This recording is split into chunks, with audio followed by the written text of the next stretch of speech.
Hello, Tony. Please.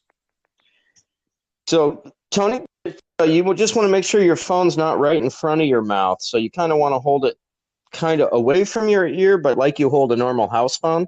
Like this? Beautiful. That's way better sound You quality. hearing me? That's beautiful. So, greetings, Earthlings.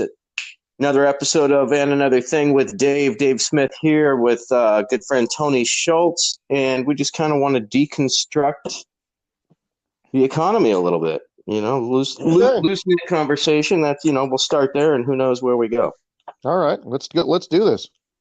Let's do this. So I just got done doing a little 18 minutes kind of rant on just a loose knit thing of like what we're told about the economy, these myths and these fear factors, right? Like we need to protect the economy, protect American interests, and they're not talking about your interest and my interest, Tony, right? They're talking about Really? Exxon's right to go into Iraq and take their oil. That's the kind of interest they're talking about protecting, right? Well, I mean, obviously the corporate interests, Dave, rule the day and they have for quite a long time. And, basically if you're a Republican, it's, it's in hyperspace with them. But the Democrats aren't exactly great at it. But what I would say, Dave, is there's certain of these economic indicators that are going very well right now, which is going to make Trump very difficult to beat come November the 3rd. But when we peel back the onion a little bit, I think we see a lot of angles where Democrats can really beat Donald Trump over the head with this. And the vast majority of the people, Dave, I think you know this as well as anybody, a $400 bill right now, an emergency $400 expense, they can't cover that. Right. The Democrats can't make any hay out of that.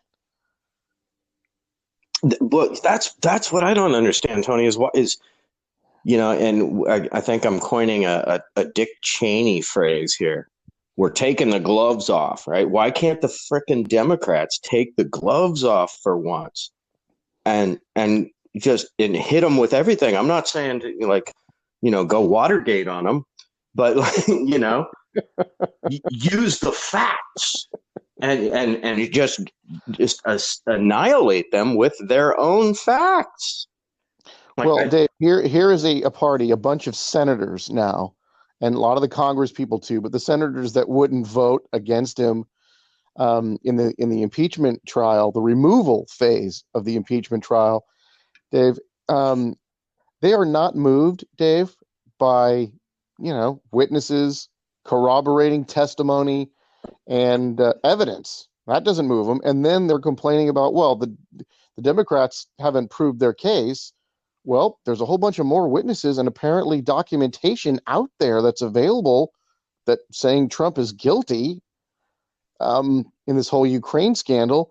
And yet, no, they just block it. We don't have to hear it. And isn't that a little ridiculous, Dave?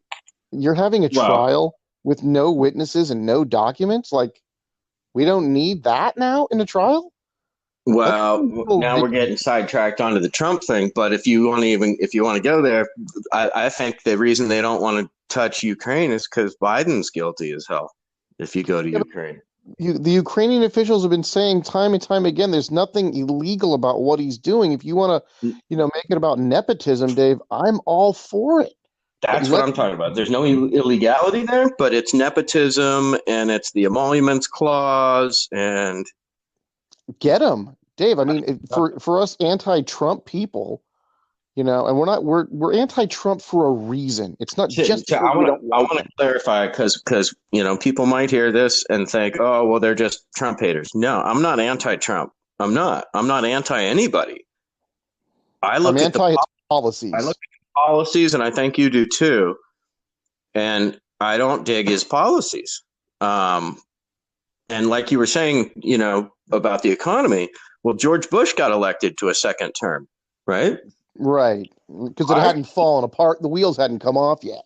because the wheels hadn't come off yet. The economy was doing okay. So everybody's like, well, status quo, I guess. At least we know, what we're Yeah. going to get. Um, so, but yeah, but just what kills me is, how much control does the president have over the economy? Not that much. Well, Um, it, policies do matter, though, Dave, and well, I think policies and appointments, right? and it matters for and those insiders so much more, right? Like when you appoint like the head of Goldman Sachs to set policy. Well, guess whose policy? Guess who's going to benefit from those policies, right? yeah, that's pretty safe to say. So once again, that's American interests, but you and I are kind of getting bent over with no lube on that one, and the banksters are smiling all the way to the bank, laughing, going, "Holy shit! I can't believe they're not taken to the streets." I mean, they Yeah. must just be laughing, going like, "Really? Pitchfork sales aren't going up yet?" And look, Dave, you can blame the first guy I would blame now that we're talking about this, and given that it's heading into the 2020 election, I'd blame Barack Obama on this one because he really had a chance to take those banksters to the woodshed, Dave. There you And go. if you Let's prove to our listeners that we yeah, are not biased. We are not beholden to a party. As a matter or of a fact, candidate or any politician. or a politician or a person. I'm all about the issues, issue by issue. I weigh them up. Whoever's playing my game, I'm with that person. So, and history is showing that Barack was an absolutely fucking horrible president. See, I would disagree with that assessment, but on this particular matter, when he had a chance and those banksters were scared, and he had a chance to take him to task, and he really didn't. He He could have just been the kind new of a FDR. slap on the wrist, and things were improving quite a bit and moving forward after that disastrous end to the George W. Yep. Bush presidency. And what were the main things about the George W. Bush presidency, Dave? Big tax cuts for the rich, deregulation, especially in the economic community. What I think I'm trying, I'm not wording this properly. The financial sector, deregulation of the Financial financial sector, sector. energy Tax cuts, sector. and a big expense for the military. I mean, you have the numbers usually better than I do on this, Dave. We were spending more than the next 8 countries combined, 9 countries combined, and we just find a way to spend more. And what happened at the end of the Bush presidency with that going on? It runs into a crash. And where did he leave the deficit? It was really ugly. Yeah, let me interject something there. Yeah, So about when he took office, he had a surplus. he did. Right now, Clinton actually left him a surplus. Bill Clinton was a bastard for all his own reasons. Thank you very much for NAFTA, Bill. That's why Detroit and most of Ohio are freaking ghost towns. Thanks a lot. Yep. Awesome. Love We're you for to his that. presidency as well. Absolutely. So that's sits in his fucking lap. So thanks for that, Bill. But George Bush inherited a surplus for the first time in, you probably know better than I do, decades. I couldn't tell you exactly when, but Decades, right? why is this myth out there, Dave, that there's so many people that are under this illusion that it's Republicans that are responsible when it comes to, expenses, Small to government, they spend less, right? It's all a myth. look at what happens every time. And our guy Tom Hartman has spoken about this on several occasions. The idea for the Republicans, Dave, they get their guy into the White House, and the idea is spend, spend, spend, spend, spend, and then if the Democrat gets elected, you start screaming about debt and deficits. And we're going to hear this. We heard this with Sean Hannity over there on Fox News. How much about, oh my God, Barack Obama, look what's going on with this debt. And it's like, well, wait a second. It was the guy that you wanted so bad that inherited, as you said, Dave, this deficit was zero or negative. The debt could have started to come down, a surplus. Thank you. Surplus, $77 million surplus Bill Clinton left him. And I'm no Clinton fan. What happened? What did George W. Bush said? Well, let's give the people their money back. Do you Yeah, it know means more that? tax cuts for the rich. That's what it meant. Let me interject real quick because this is Yeah, important. His first act, George Bush's first act, was to give everybody a check for $300. Do you remember that? I do have a memory of that. Yeah. So what the fuck does $300 mean in your life? Nothing. But you Well, know it what it doesn't did? mean anything, Dave, if they're going to cut social services and run up a debt that we have to pay interest on. But you, it did instantly overnight. It eliminated our surplus. Yeah. Yeah. So now we had to borrow money from the banks at interest. So he was bending over for the banks right there. Well, the numbers just don't lie, Dave. He inherited a surplus. He left it at $1 trillion, and a big reason because he attacked the wrong country after 9/11. And Right. the Well, Democrats deserve blame for that too, Dave. They but he voted, a lot threw of them away voted the for surplus his first day in office. First day. that. First day, dude. With Yep. one signature. Boom. Yeah. And then proceeded to rape us and like lied us into, 2 wars. Dude, they're both going on 20 years now, right? Like 2003, 2004, right? Yep. I Remember can read. Gulf sickness? Gulf War What? syndrome? I don't. Remember that? The first one? Soldiers were coming back and they didn't know what the fuck was wrong with them. I don't. Go. That sounds vaguely familiar, but you have to fill me in on what exactly the symptoms were, or the. Dude, Gulf War syndrome. So it was all the symptoms of like chemical and radiation poisoning. So you're losing hair, you're getting cancer, Jeez. you fucking, yeah, not good, right? You know what it was? There's an awesome documentary everybody needs to watch. It's called Beyond Treason. And it talks about how I think it was Clinton that was in charge when he did this. So, do you know how we knew that Saddam Hussein had weapons of mass destruction at one time? No.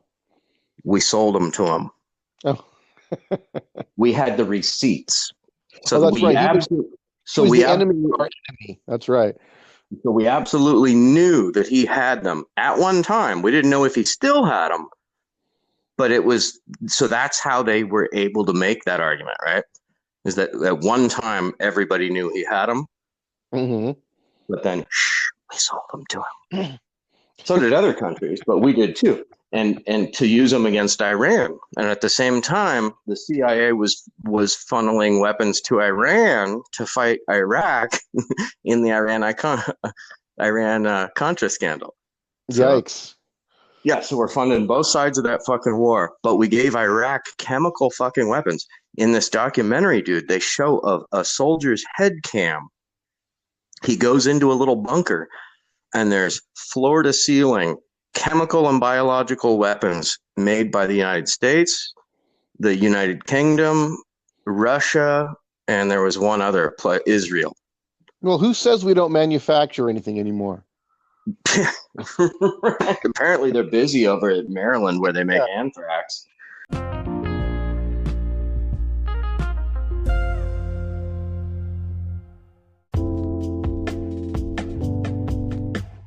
Yeah, we might not export a lot of goods anymore, but you know what? Hey, so the Gulf War syndrome, dude, was we found these things that were evidence, right? Like has our fucking name right on it, and it's in Iraq, not looking good for us, right? So we blew them up, but we didn't bother to tell our troops to get it the fuck out of the way first. Jeez. And they were downwind. Were there a lot of lawsuits? Or there were They all money died. being paid to these guys that are coming back all screwed up, or they just deny it? They denied it, and then the guys all died. Did anybody get to court with this and prove this? And how far did it go? It's a great documentary. You got to watch it. The guy who was hired to go investigate it down there ended up catching the sickness himself, and he was one of the main people interviewed in the documentary. So what it was is anti-tank ammunition has fucking plutonium in it, and that's what allows it to pierce through the fucking tank. So everything around that is toxic, but they didn't tell the soldiers that because they wanted to study the effects on the soldiers. Yeah. And you know what? They even allowed soldiers to take trophies from the first Gulf War. So you could, if you killed a tank, you could go in and take all 4 of their helmets or whatever, all the dead guys inside. But all those things were full of fucking radiation. Yeah, probably something that, they should have alerted them to. But once again, new weapon. We wanted to see how it fucks with people, right? What better than to try your own guinea pigs? Because it was Henry Kissinger that said soldiers are just pawns to be used in the chess game of war, of foreign policy, excuse me. Right? Yeah, so I'm not condoning it. I'm far from it. Of course not. I'm fully opposed to it. I'm just saying how these fucking bastards that get us into these wars are so removed from the human element of it. Yeah. Obviously, we just do this stuff over and over again, Dave, and it seems like everybody's sick of war, yet we get so much of it. And if another thing happens, another terrorist attack or whatever, I hate to say it, but I just feel like, the American public will just get all fired up and ready to go attack someone else again. Right. We just don't learn from these kind of things. I can remember way back when, before Bush had committed troops to the Middle East, you and I were talking about this, and I was saying to you, you were living on the houseboat in Saucy way back then, and I'm like, God, I don't believe he's really going to do it. He's really going to do this, and so many other people there was a fever going on at the time, Dave. We got to get them. The war drums were beating, and it was frightening. I guess it's easy to make that statement now, but I don't know if you remember, Dave, I was saying it, and I think you were saying it, and there were some others that were saying it. It's like, we probably should rethink this. Just hold on a second. Let's rethink this. Okay? 9/11 was this traumatic event for our country, but the reaction turned out to be completely wrong. And here they are just fucking storming the gates with the response, like already pre-printed before the event happened. Just ready to fucking, oh no, we already know what to do.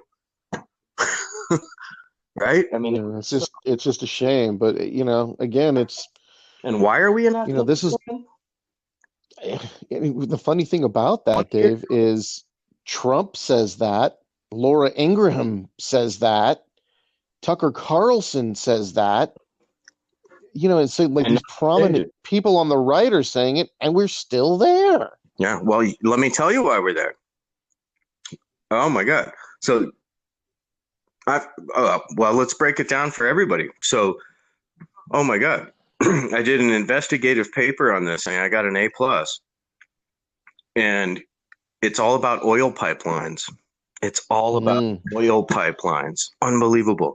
So the TIPI pipeline, Turkmenistan, which is on the border of the Soviet Union, between the Soviet Union and Afghanistan, is the 4th largest natural gas reserve in the world.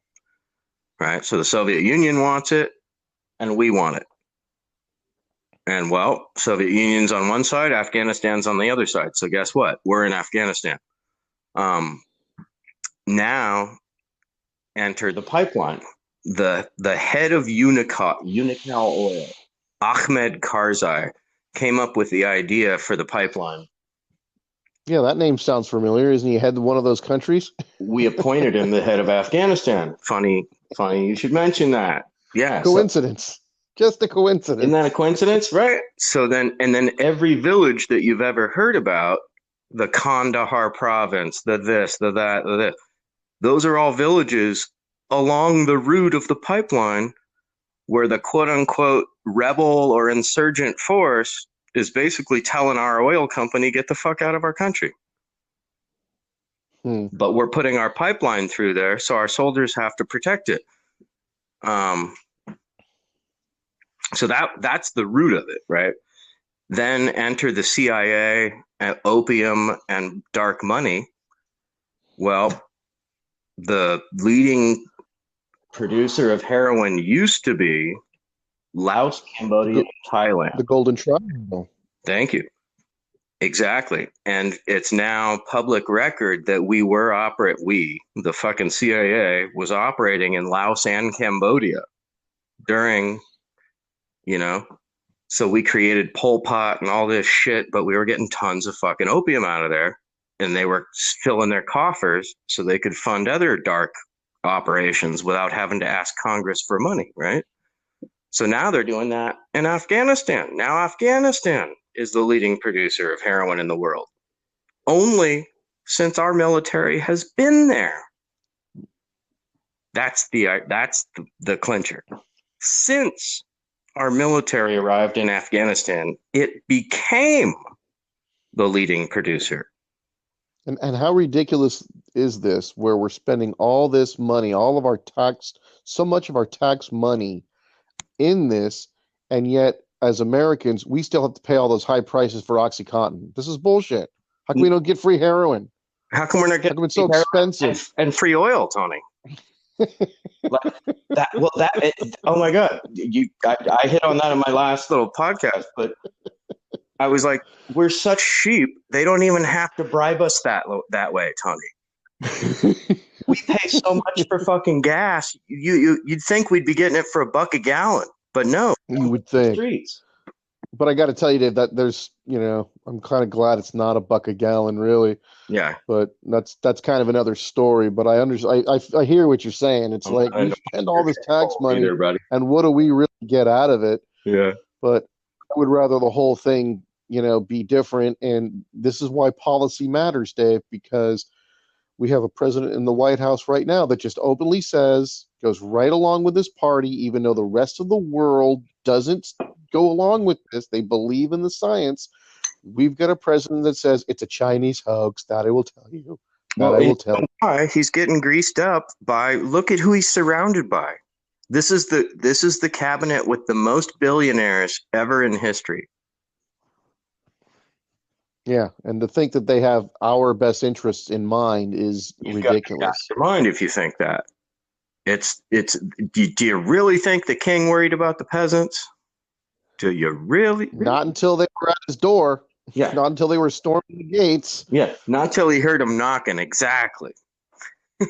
Not until he could see the reflection, the shadow of a pitchfork in front of a fucking torch. Exactly. And now again with policy, here's where some of the media, I believe, really does let us down. And I'm not one of these guys to think there's nothing to be believed and they're all just lying to us. But here's where a major criticism of mine comes in is we are not talking enough about policy and who's setting it and what these policies do. And let's go back a few years and get some context with some of these and go, this hasn't worked well. And the policies that, the previous administration under Obama, well, they put a lot more environmental policies out there. And Trump overturns every one of them. So you can just forget about, is man-made climate change real? And forget about that just for a second and just go, how about just clean air and clean water and not spending so much on oil for fuel? Well, moving forward with green energy, why is that a bad thing? Well, let's agree with this. Does it matter if climate change is man-made or natural at this point? No. Why contribute to it? Islands are just going to disappear. We're having firestorms. It's the whole reality of life has changed. We need to combat this no matter what the fuck's causing it. We need to combat it any way we can, right? Yes, absolutely. Right. So I want to get that argument out of the way. It doesn't matter if it's man-made anymore at this point, right? That argument is moot because it's like the 11th hour. Well, man-made, David, that we're contributing to it and making it far worse because we keep burning too many fossil fuels and right. production and all this kind of stuff that just contributes to it. That, well, is it really so bad that we move to the future and make this better? And like I said, okay, take away the climate change part of it and just say, how about clean air and clean water? Why is that bad? No more reliance on fossil fuels. How many of these wars do we fight over? We're building, like you said, Dave, we're in there, and a lot of this policy is based on putting pipelines in the Middle East. How about building water pipelines here in America so the place doesn't burn up, and places that are arid and dry, maybe we can get more water to it. Yeah, yeah. I've been saying that for years. Have. Pipe water, not oil. My sister and I were talking about this several years ago. Well, I think a few years ago when we still had that first really bad fire season in California. Now we've had like what, three in a row? You mean Where it's just you mean the first time I was evacuated? yeah, there you go. And what happened in Australia recently, Dave? Oh, They showed a map of Australia and they had the little fire symbols where these major fires were going. a The third whole continent was on fire. a third of the country's burned. It was just ridiculous. And people are going to sit there and tell you that no, man-made climate change has nothing to do with it. Well, that's not what the leading scientists are telling us. Right, but I don't want That's to focus completely on I don't want to telling focus us. on that because then we get into an argument with some people. Right. What I want to focus on is it doesn't matter what's causing it. It's fucking running out of control. It's like a fire that's about to get too big to put out. So Mm-hmm. whatever the cause is, we need to fucking put it out. Right? And I agree with you. I mean, if you look at a fucking smokestack, have you ever stood behind a car? Or have I? An Or idling car. It can't, I've stumbled behind a lot of buses. it can't be good, right? No. And then you multiply that times billions of fucking people. We're like little ants, little cockroaches, right? It can't be good. So, whatever. If you think the science is still out, go ahead and think that.